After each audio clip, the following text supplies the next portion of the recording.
삼성그룹의 3세 경영권 승계를 위한 작업이 본격화되고 있습니다.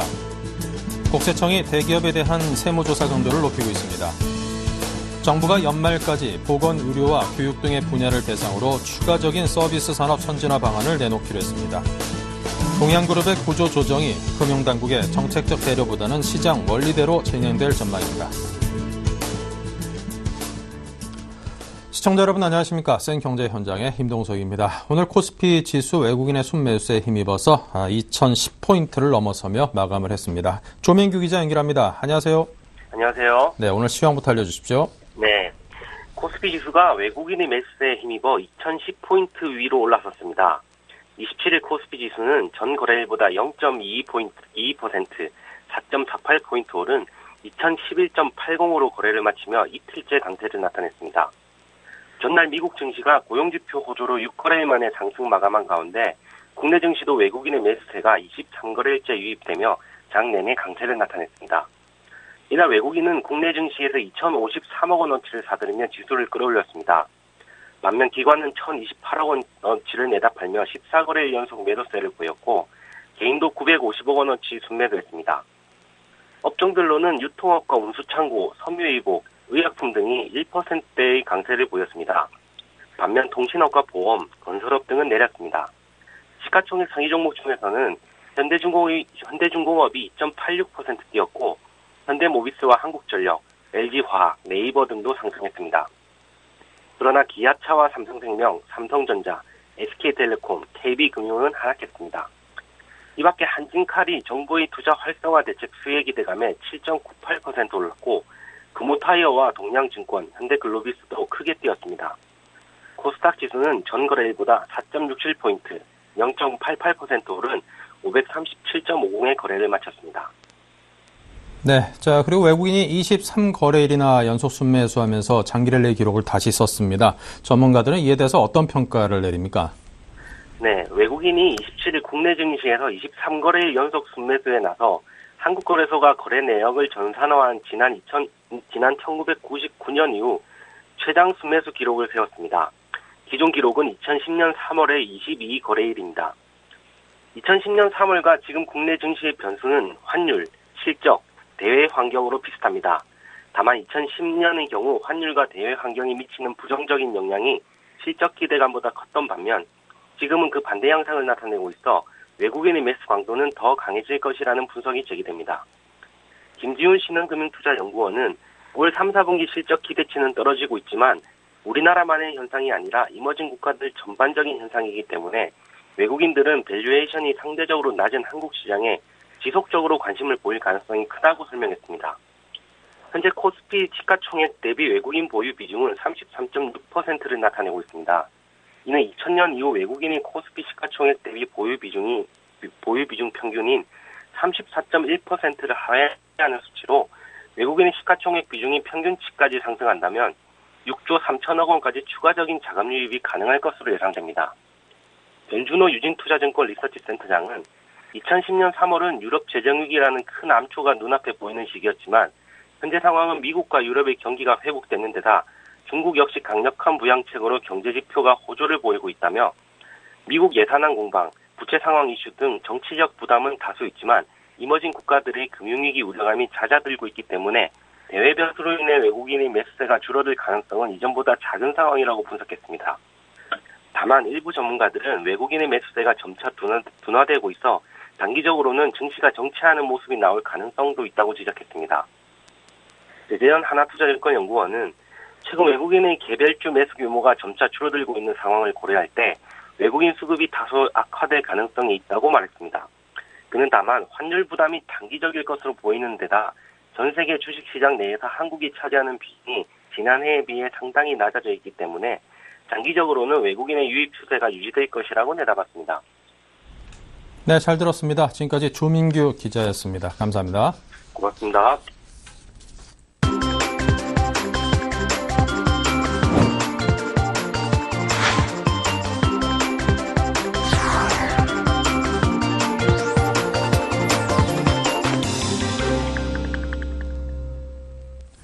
네, 오늘의 주요 뉴스입니다. 삼성그룹의 3세 경영권 승계를 위한 작업이 본격화되고 있습니다. 삼성 SDS는 오늘 네트워크 서비스 및 솔루션 기업인 삼성 SNS를 흡수 합병한다고 밝혔습니다.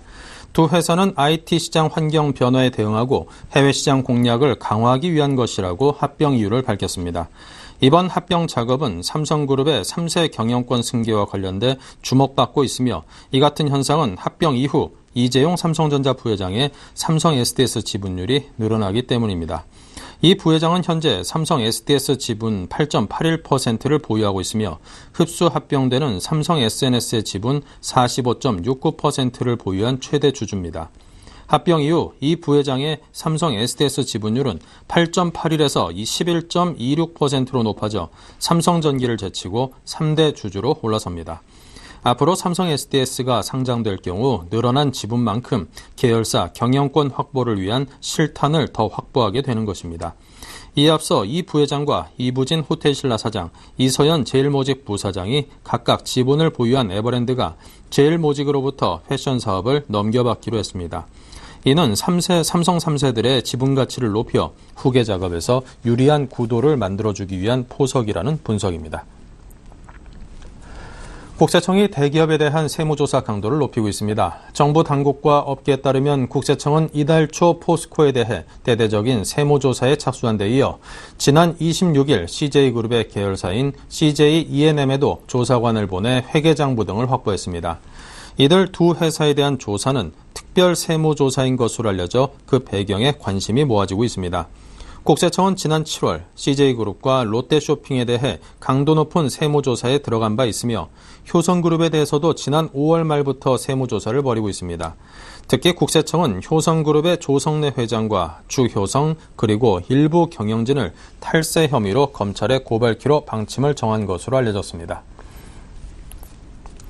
정부가 연말까지 보건의료와 교육 등의 분야를 대상으로 추가적인 서비스 산업 선진화 방안을 내놓기로 했습니다. 추경호 기획재정부 제1차관은 오늘 국회 서비스 산업 연구포럼이 주최한 서비스 산업 선진화 방안 조찬 세미나 축사를 통해 이같이 밝혔습니다.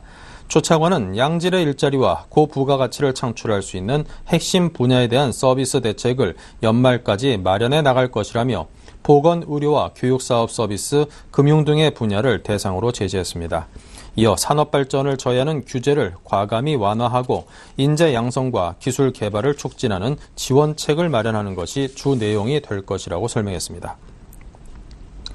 동양그룹의 구조 조정이 금융당국의 정책적 배려보다는 시장 원리대로 진행될 전망입니다. 동양그룹이 채권단에 적극적인 지원 요청을 하지 않음에 따라 금융권이나 금융당국이 동양그룹에 관여할 부분이 사라졌으며 이에 따라 동양인터내셔널 등 취약계열사들이 법정관리로 갈 가능성이 커졌습니다. 금융권에 따르면 금융위와 금감원은 동양그룹의 구조조정보다는 투자자나 고객 피해 최소화에 주안점을 두고 있습니다. 금융당국 관계자는 현재 동양의 의지에 따라 시장 자율에 의한 구조조정이 되는 수밖에 없다며 당국은 CP와 관련해 개인 투자자 피해 최소화와 금융계열사에서 고객 이탈을 막는 데 주력할 뿐이라고 말했습니다. 지난달 한국 경상수지가 57억 달러 흑자를 기록하며 19개월째 흑자 행진을 이어갔습니다. 한국은행의 8월 국제수지 잠정치에 따르면 지난달 경상수지는 57억 4천만 달러로 집계됐으며 이는 7월보다 줄었지만 흑자 기조는 이어진 흐름입니다. 8월까지 누적 경상 흑자는 422억 8천만 달러로 지난해 같은 기간의 약 2배 규모입니다. 한은 관계자는 올해 경상수지 흑자 규모를 달성하는 데 큰 문제가 없을 것이라고 예상했습니다. 네, 최근 중동을 둘러싼 국제사회의 움직임이 숨가쁘게 돌아가고 있습니다. 시리아의 화학무기 사태, 또 이란의 핵 문제 등 이 골칫거리 사안에 대해서 국제사회가 협력키로 한 것인데요. 국제부의 유병원 기자를 연결합니다. 안녕하십니까? 예, 안녕하세요. 네, 시리아 사태를 두고 그동안 대립각을 세웠던 미국과 러시아가 이 화학무기의 폐기안에 대해서 합의를 했군요. 네, 그렇습니다. 시리아의 화학무기 제거를 위한 유엔 안보리 결의안 초안에 대해 미국과 러시아가 합의했다는 것인데요. 각국의 유엔 대사들은 현지 시간으로 26일 있었던 안보리 상임이사국 회의에서 시리아가 자국민에게 사용한 화학무기를 포기토록 법으로 강제할 수 있는 결의안 초안에 대해 합의를 도출했다고 밝혔습니다. 앞서 지난달 초 1000명 이상의 사망자가 발생한 시리아 화학 무기 사태를 놓고 군사적 개입을 주장해온 미국과 이에 대해 강력한 반대 의사를 표명해온 러시아 간 대립이 극렬했는데요.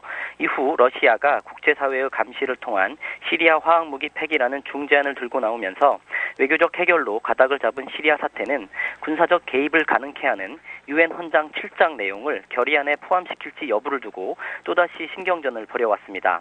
오늘 합의된 초안엔 헌장 7장을 언급만 하되 자동적인 개입을 가능케 하는 트리거 조치를 포함하지 않는 선에서 타협이 이루어졌습니다. 이 같은 내용의 결의안 채택은 이르면 27일 오후, 즉 내일 낮 이루어질 수 있을 것이라고 외교관들은 전했습니다. 네, 자 종합해보면 국제사회가 시리아의 화학무기를 폐기토록 하는 방안에 합의가 이루어졌는데 만약에 시리아가 이에 응하지 않을 경우에 대한 이 군사 개입에 대해서는 아직까지는 좀 이견이 있다, 이렇게 정리해 볼 수 있겠군요. 네, 그렇습니다. 이번 결의안 초안은 시리아의 화학무기 사용과 개발, 생산 등을 금지시키되 만약 이 같은 규정을 어길 경우 유엔 헌장 7장에 따른 조치를 부과할 수 있도록 한 것인데요. 통상 7장은 평화 파괴 행위에 대해 경제 제재나 군사 행동을 할 수 있는 근거로 인식되고 있습니다. 하지만 시리아 우방인 러시아뿐 아니라 중국도 군사 행동은 불가하다는 입장을 보이고 있는 상황인데요. 이들이 거부권을 행사하면 결의안 합의를 끌어낼 수 없는 유엔 안보리 구조상 이번 초안은 결국 군사 개입 가능성이 없는 시나리오라는 관측이 나옵니다. 미국, 영국, 프랑스가 시종 일관 군사 개입의 당위성을 주장해온 만큼 일말의 군사 개입 여지를 마련하되 러시아와 중국의 입장도 함께 반영한 절충안인 셈인데요. 이와 함께 합의한 초안엔 시리아가 유엔 조사단 등 국제사회 감시단의 입국을 수용해 화학무기 조사에 적극 협조해야 한다는 조항도 담겨 있습니다. 네, 자 그리고 중동의 또 다른 화약고죠, 이란의 핵 문제. 자 이에 대해서도 국제사회와 이란이 협상을 해나가기로 했군요. 네, 그렇습니다. 어제 저녁 유엔에선 시리아 논의 말고도 유엔 안보리 상임이사국 및 독일 등 이른바 P5+1 국가 외무장관과 이란 외무장관 간 회의가 있었는데요.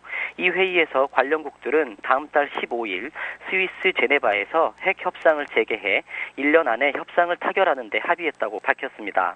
특히 이 회의 직후 존 케리 미국 국무장관과 무함마드 자바드 자리프 이란 외무장관은 짧은 시간 동안 비공식 접촉을 갖기도 했습니다. 양국 외무장관의 이번 만남은 6년 만에 최고위급에서 이루어진 직접 접촉으로 전해지고 있습니다. 특히 지난 1979년 이란에서의 이슬람 혁명과 테헤란 주재 미국 대사관의 인질 사건이 일어난 이후 양국의 외교 단계가 단절된 것을 고려하면 매우 이례적인 일로 평가됩니다. 미국과 이란 외무장관의 회동 또한 핵 협상이 처음으로 실질적인 단계에 접어드는 신호탄이라는 분석이 나오고 있습니다. 네, 자 지금까지 국제부 유병원 기자가 자세히 전해드렸습니다. 감사합니다. 네, 고맙습니다.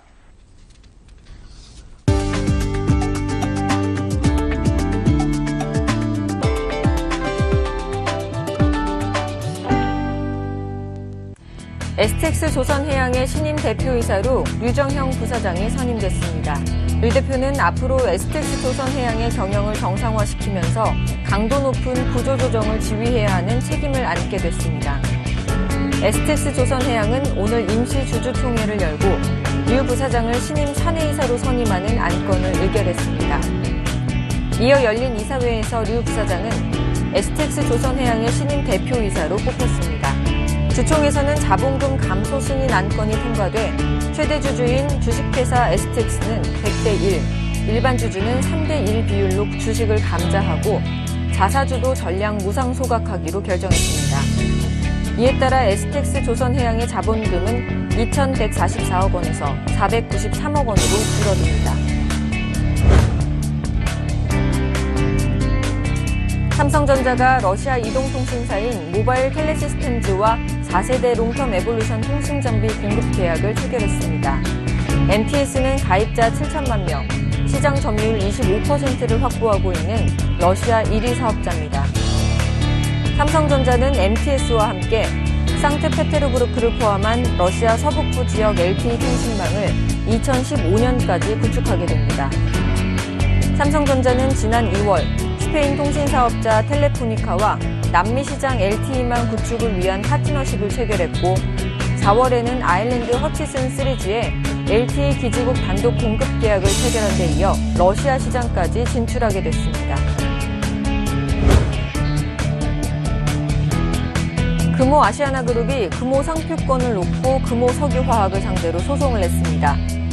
금호 아시아나그룹에 따르면 금호산업은 금호석화의 상표권 지분을 실제 권리자인 금호산업으로 이전하라며 지난 11일 서울중앙지법에 소송을 제기했습니다. 금호산업은 또 금호석화와 계열사 두 곳을 상대로 2009년 말부터 미납한 상표 사용료 260억 원을 지급하라고 요구했습니다. 금호 아시아나그룹 관계자는 금호석화 측이 지난 5월 소송을 제기했고 대응 차원에서 맞소송을 내게 됐다고 말했습니다. 소비자가 가장 좋아하는 광고 모델은 피겨 여왕 김연아로 조사됐습니다. 한국방송광고진흥공사가 공개한 2013 소비자 행태조사에 따르면 김연아는 8.7%의 지지율로 선호하는 광고 모델 1위를 차지했습니다. 김연아가 선호 모델 1위를 차지한 것은 2009년과 2010년에 이어 이번이 세 번째입니다. 가수 겸 배우 이승기가 6.6%를 얻어 2위를 차지했고 김태희와 현빈 등이 뒤를 이었습니다.